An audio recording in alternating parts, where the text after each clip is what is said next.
Hello everyone, welcome to Sneha history classes. I hope you all are doing well. आज इस video में हम discuss करने वाले हैं रिवोल्ट ऑफ 1857.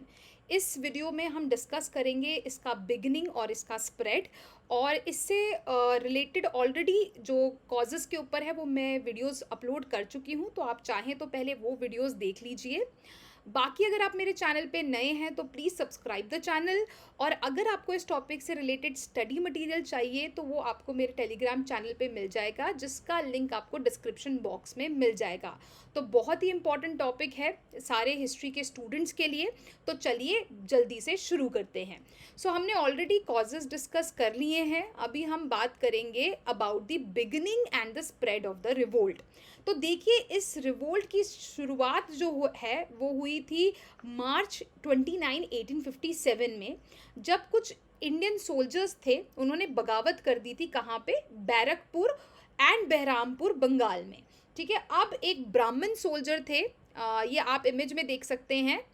ये मंगल पांडे की फ़ोटो है. तो मंगल पांडे जो थे, उन्होंने क्या किया, दो ब्रिटिश आर्मी ऑफिसर्स को मार दिया. तो जिसकी वजह से म्यूटनी को सप्रेस कर दिया गया. मतलब ज़्यादा लंबी ये म्यूटनी चली नहीं, छोटी सी थी, और जिसमें कि मंगल पांडे के ऊपर केस चला और उनको फिर अल्टीमेटली जो है एग्जीक्यूट कर दिया गया. देखिए, बट एक्चुअल में जो इसका आउटब्रेक होता है रिवोल्ट का, वो होता है संडे 10 मई 1857 को. और कहाँ से होता है? मेरठ से. तो पहले एक छोटी सी म्यूटनी हुई मंगल पांडे के द्वारा, बट फिर क्या हुआ था, इसकी स्टार्टिंग लेकिन होती है 10 मई 1857 एट मेरठ. अब क्या होता है, 9 मई की मॉर्निंग में 85 जो सोल्जर्स थे वो मना कर देते हैं कि वो जो ग्रीस्ड कार्ट्रिजेस हैं, आपको मालूम है कारतूस वाले जो हथियार थे, जो एक इमीडिएट कॉज था इस रिवोल्ट का, जिसमें कि मुंह से उनको जो है वो कारतूस खोलना पड़ता था, जिसमें बोला जाता था कि उसमें पिग का या काऊ का मीट है. तो दोनों मुस्लिम्स और हिंदूज़ के लिए रिलीजियसली ये चीज़ बिल्कुल अगेंस्ट है. तो इसलिए वो मना कर देते हैं कि वो ये जो हथियार है, ये राइफ़ल है, इसको यूज़ नहीं करेंगे.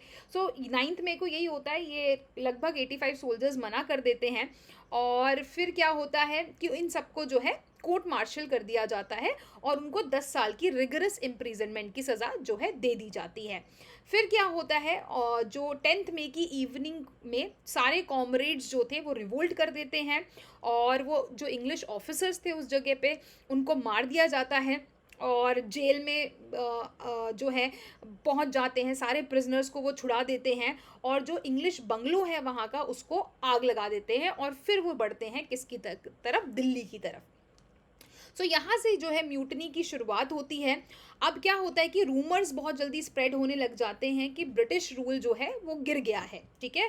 तो जिससे क्या है, और भी सारे रिबेलियन अलग अलग जो इलाके के थे वो सारे जो है अलग अलग पार्ट्स में स्प्रेड कर जाते हैं, नॉर्थ इंडिया में, सेंट्रल इंडिया में. और जो ये म्यूटनी है या जो ये मूवमेंट था, ठीक है, ये रिवोल्ट जो था, ठीक है, ये इसके कुछ मेन सेंटर्स बनते हैं Delhi, Kanpur, Lucknow, Rohilkhand, central Asia and Bundelkhand. अब हम एक के बाद एक रीजन को डिस्कस कर लेते हैं. सो पहले हम बात करेंगे दिल्ली की. सो दिल्ली में क्या होता है, जो म्यूटनियर्स थे मेरठ के, वो दिल्ली की तरफ मार्च कर देते हैं, और यहाँ पे वो जो सिटी है उसको कैप्चर कर लेते हैं. कब करते हैं? ये 12 मई को करते हैं. और यहाँ पे जो उनके मुगल किंग थे, ये आप इमेज में देख सकते हैं, ये थे बहादुर शाह 2. ठीक है. उनको दिल्ली की थ्रोन पे बिठा दिया जाता है. मतलब उनके बैनर में के अंडर, जो ऐसा माना जाता है जितना भी हुआ था, रिवोल्ट हुआ था, वो उनके बैनर के अंडर हुआ था. तो उनको बना दिया जाता है एम्परर ऑफ हिंदुस्तान. अब क्या होता है, और इस समय पे वो बहुत सारे जो इंग्लिश ऑफिसर्स थे या सोल्जर्स थे उनको मारा जाता है. उसके बाद जो है जिससे कि अब क्योंकि दिल्ली में रिवोल्ट हो रहा है, तो बाकी सारे इलाकों में एक तरीके से सेंसेशन हो जाती है, हलचल हो जाती है. अब क्या होता है, ये जो म्यूटनियर्स थे अलग अलग कंटोनमेंट्स के, सारे जो हैं दिल्ली की तरफ आने लगते हैं, दिल्ली में सारे आने लगते हैं. और इसके बाद क्या होता है, fortunately for the English, the Punjab under its chief commissioner sir John Lawrence remained loyal. पर अब क्या यहाँ पे होता है, देखिए, बाकी सारे सोल्जर्स तो रिवोल्ट कर रहे हैं, पर जो पंजाब के सोल्जर्स हैं वो अपने जो कमिश्नर हैं, chief commissioner sir John Lawrence, उनका साथ देते हैं, वो उनकी तरफ लॉयल थे। और ये जो पंजाब के सोल्जर्स हैं ये हेल्प करते हैं ब्रिटिशर्स को इस रिवोल्ट को क्रश करने में। सो यहाँ पे फिर क्या होता है कि जो सर जॉन मार्शल की आर्मी है, उनको, पंजाब की जो आर्मी है उनको लेके आया जाता है दिल्ली शहर में, और दिल्ली शहर को इस तरीके से घेर लिया जाता है, सीज कर लिया जाता है। और ये जो सीज था ये लगभग आप देखेंगे 3 मंथ्स तक चलता है। और इस बीच जो है दोनों तरफ के सोल्जर्स, हज़ारों की तादाद में दोनों तरफ, ब्रिटिशर्स की साइड में भी और जो रिबेल हैं उनकी साइड में भी काफ़ी सोल्जर्स मारे जाते हैं।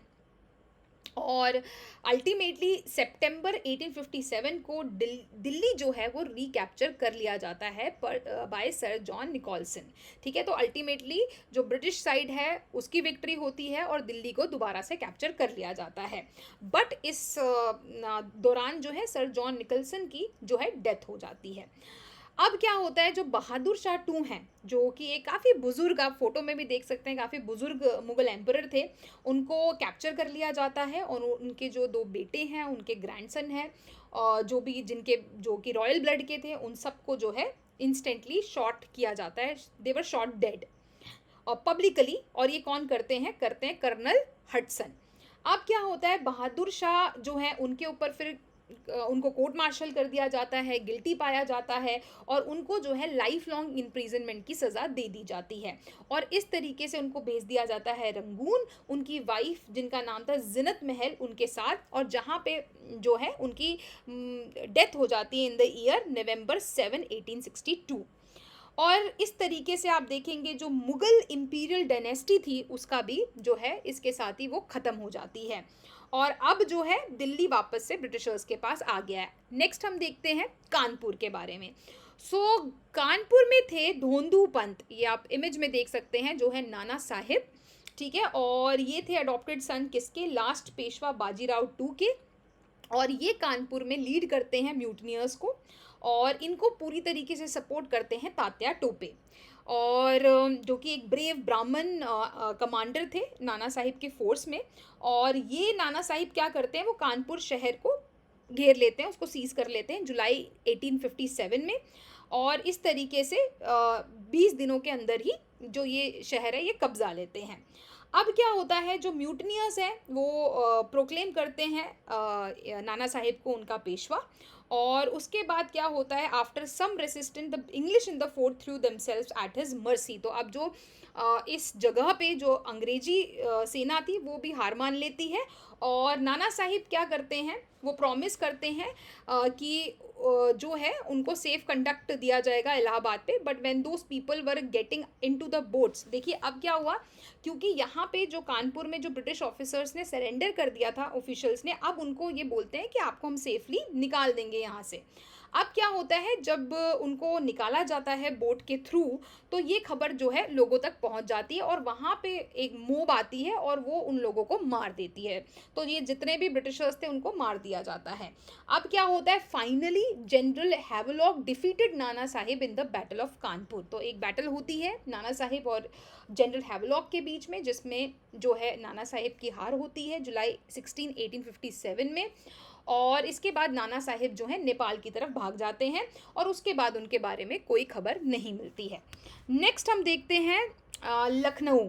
ठीक है, तो लखनऊ में जो लखनऊ है ये फ्री हो जाता है by the end of the June 1857। ठीक है, यहाँ पे लोग रिबेल कर देते हैं। अब सिर्फ इसकी जो कैपिटल थी वो सिर्फ इंग्लिश हैंड्स में थी, बाकी सारा एरिया जो है फ्री हो जाता है। लखनऊ में जो म्यूटनियर्स थे वो रेसिडेंसी जो थी हेनरी लॉरेंस की, जो कि चीफ कमिश्नर थे, and all the Europeans and Christian population inside, वो पूरी रेसिडेंसी को बाहर से चारों तरफ से घेर लेते हैं, जहाँ पे आप देखेंगे कमिश्नर हैं, यूरोपियंस हैं और क्रिश्चियन लोग भी हैं। अब क्या होता है, जो सर हेनरी लॉरेंस है, शेलिंग हो रही होती है तो उसमें वो बहुत बुरी तरीके से घायल हो जाते हैं और अल्टीमेटली थोड़े ही टाइम बाद उनकी मौत भी हो जाती है।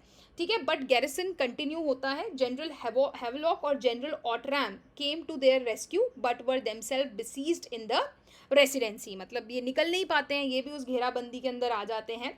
और फाइनली क्या होता है, sir Colin Campbell conquered Lucknow in March 1858। तो फाइनली जो है लखनऊ को भी कब्जा लिया जाता है ब्रिटिशर्स द्वारा 1858 में। ठीक है, आप ये इमेज देख सकते हैं, ये बेगम हजरत महल की फ़ोटो है जो कि वाइफ थी वाजिद अली शाह की। और he she proclaimed her son Birjis Qadr as the nawab of Awadh. तो ये अनाउंस कर देती हैं कि उनके जो बेटे हैं वो अगले नवाब होंगे, और वो जो है हजरत बेगम, इनके अंडर जो है, इनके बैनर के अंडर जो है अवध में रिवोल्ट होता है, बट इनको भी हरा दिया जाता है। So after the fall of Lucknow she joined मौलवी अहमदुल्ला एट शाहजहाँपुर, मतलब लखनऊ में तो हार गई, तो अब ये चली जाती हैं शाहजहाँपुर में और मौलवी अहमदुल्ला को ज्वाइन कर लेती हैं। बट यहाँ पे भी इनकी हार होती है और अल्टीमेटली ये एस्केप कर जाती हैं नेपाल की तरफ। और ये रिफ्यूज़ भी कर देती हैं कि अब वो पेंशन नहीं लेंगी अंग्रेज़ों की, and she chose to die unmourned in Nepal. ठीक है, तो इस तरीके से आप देखेंगे कि लखनऊ में भी जो है रिवोल्ट को क्रश कर दिया जाता है। नेक्स्ट हम देखते हैं रोहिलखंड में। सो रोहिलखंड में आप देखेंगे the revolt begin at Bareilly in May 1857। So यहाँ पे बरेली से रिवोल्ट शुरू होता है, और यहाँ पे कौन है, खान बहादुर खान। ठीक है, ये थे grandson of the Rohilla leader Hafiz Rahmat Khan. तो ये इमेज में आप देखेंगे खान बहादुर खान है। ठीक है, और इनके अंडर जो है, इनके बैनर के अंडर रिबेलियन यहाँ पे शुरू होता है। 70 साल के थे ये, काफ़ी बुजुर्ग थे, ही स्टिल बहुत अच्छे से ये लड़ते हैं। और उसके बाद क्या होता है, ठीक है, मतलब काफ़ी लड़ाई करते हैं, बट अल्टीमेटली इनको जो है ये पहाड़, मतलब हिमालयास की तरफ भाग जाते हैं। ठीक है, और इनका भी जो है आप देखोगे अल्टीमेटली रिवोल्ट क्रश ही कर दिया जाता है। ठीक है, and he was given the title of Nawab Nazim and proclaimed governor, and he remained in power for about a year. देखिए, अब जब ये पहाड़ों की तरफ जाते हैं तो इनको गवर्नर बना दिया जाता है, और साल तक, मतलब ये दोनों के बीच में जो है, ब्रिटिशर्स के बीच में और इनके बीच में चलता रहता है ये पावर स्ट्रगल। एंड उसके बाद क्या होता है, ऐसा बोला जाता है कि काफ़ी अच्छे ये जो थे खान बहादुर लीडर थे, ये अब हिंदू मुस्लिम पॉपुलेशन को इक्वली ट्रीट करते थे, विजडम के साथ चलते थे सारी चीज़ें। और एट लास्ट क्या होता है, 1 साल तक बेसिकली, देखिए ख़त्म नहीं हुआ था रिवोल्ट, 1 साल तक चलता है। ठीक है, और अल्टीमेटली आप देखोगे 1 साल के बाद जो इंग्लिश फोर्सेस हैं ये ऑक्यूपाई कर लेती है रोहिलखंड को, और जो रिबेल्स थे उनको जो है बुरी तरीके से, मतलब मारा जाता है, उनको हार गए हैं तो उनको एग्जीक्यूट कर दिया जाता है। और जो खान बहादुर खान है उनको ट्रेचरी के थ्रू, मतलब तुम्हें, आप लोगों को पता है कि बहुत ट्रेचरी होती है। ठीक है, लोग धोखाधड़ी में फिर उनको कैप्चर कर लिया जाता है और अल्टीमेटली उनको मार दिया जाता है। ठीक है, अब ये तो बात हो गई बरेली की, अब हम बात करते हैं बिहार के रिबेलियन की। सो यहाँ पे जो रिबेलियन था वो किसके अंडर होता है, कुंवर सिंह के। तो ये इमेज आप देख सकते हैं, कुंवर सिंह है, कुंवर सिंह थे ऑफ आरा। ठीक है, ये यहाँ पे रिबेल जो है उसको संभालते हैं और सिपाहीज का चार्ज लेते हैं, और जो कौन से सिपाहीज का, जो कि स्टेशन थे दानापुर में, और इस तरीके से जो यहाँ का हेडक्वार्टर था आरा में उसको सीज कर लिया जाता है, उसको घेर लिया जाता है। और उसके बाद ये एक बेस बनाते हैं अपना आजमगढ़ में और गाज़ीपुर में, उत्तर प्रदेश में, और ये गोरिल्ला वॉरफेयर में बहुत ही माहिर थे। एंड बच निकलते हैं ये ब्रिटिशर्स से फॉर ऑलमोस्ट अ ईयर। 1 साल तक इनके बीच में भी स्ट्रगल चलता है ब्रिटिशर्स और इनके बीच में, और बट अल्टीमेटली जुलाई 1858 को जब वो वापस घर आते हैं, so he was injured in a battle near Jagdishpur. तो इतनी खबर होती है कि ये भी फिर आई गेस अल्टीमेटली इनकी भी डेथ हो जाती है। ठीक है, नेक्स्ट हम देखते हैं सेंट्रल इंडिया एंड बुंदेलखंड।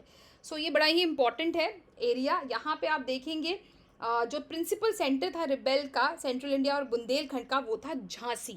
यहाँ पे जो है डलहौजी ने, आपको पता है, डॉक्ट्राइन ऑफ लैप्स के अंडर जो है इसको कैप्चर कर लिया था। और यहाँ पे कौन लीड कर रहा था, यहाँ पे कर रही थी रानी लक्ष्मीबाई। तो आप ये इमेज में देख सकते हैं, रानी लक्ष्मीबाई यहाँ पे लीड कर रही थी रिवोल्ट को। और इसके साथ साथ आप देखेंगे इनके जो है अब ये रानी लक्ष्मीबाई कौन थी? ये विडो थी जो लेट राजा गंगाधर राव की, ठीक है। और इनको हेल्प करते हैं तात्या टोपे, ठीक है। तो ये फोटो है तात्या टोपे की। आप देखेंगे तात्या टोपे ने नाना साहिब को भी सपोर्ट किया था, तात्या टोपे जो है रानी लक्ष्मीबाई को भी सपोर्ट करते हैं, ठीक है। तो अब क्या होता है, ये अपनी ट्रूप्स को ऑर्गेनाइज करती हैं और बुंदेलखंड में चार्ज लेती हैं, उनको हेल्प करते हैं, असिस्ट करते हैं तात्या टोपे।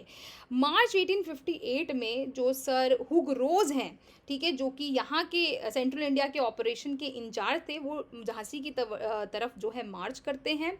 और जो झांसी की रानी थी वो बिल्कुल मेल अटायर में, आप इमेज में भी देख सकते हैं, पूरा प्रॉपर पहन के जो अपनी ट्रूप्स हैं उसको लीड करती हैं। बहुत गैलेंटली और फियर्सली ये बैटल फाइट करती हैं झांसी में।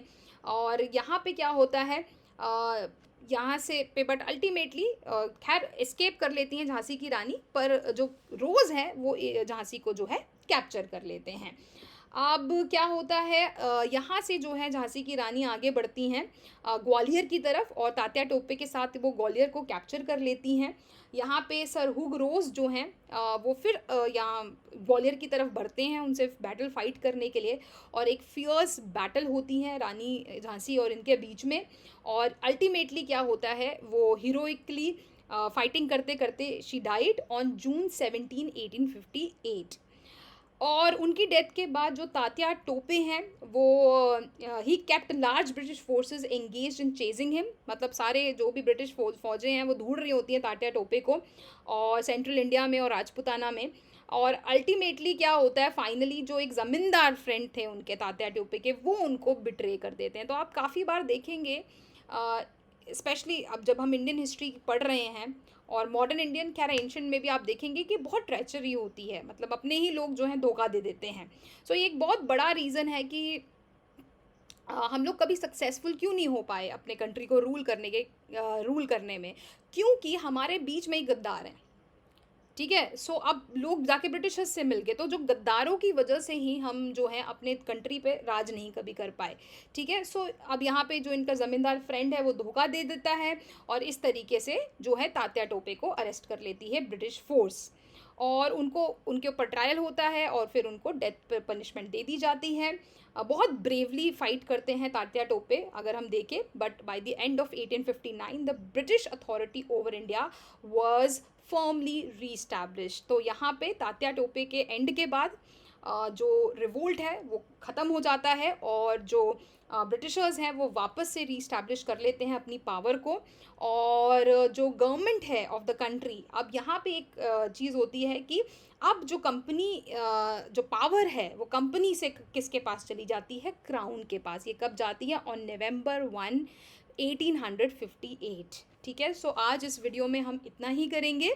तो इस वीडियो में हमने डिस्कस किया कि कौन कौन से जो एरियाज़ हैं जहाँ पे रिवोल्ट हुआ है, और कौन से लीडर्स थे जिन्होंने रिवोल्ट फाइट किया, और किस तरीके से रिवोल्ट को क्रश कर दिया गया। बाकी आगे हम इस वीडियो को कंटिन्यू करेंगे, इस टॉपिक को कंटिन्यू करेंगे। हम आगे फेलर का फिर इफ़ेक्ट भी पढ़ेंगे कि क्या क्या इफ़ेक्ट हुआ था रिवोल्ट का, रिजल्ट क्या होता है वो भी हम डिस्कस करेंगे। खैर अगर आपके कोई डाउट्स हैं तो आप इस वीडियो के कमेंट सेक्शन में मुझे पूछ सकते हैं। बाकी अगर आपको वीडियो पसंद आई है so do not forget to subscribe the channel, like, share and comment. Thank you so much for watching the video. I will see you in the next video. Till then take care, stay safe.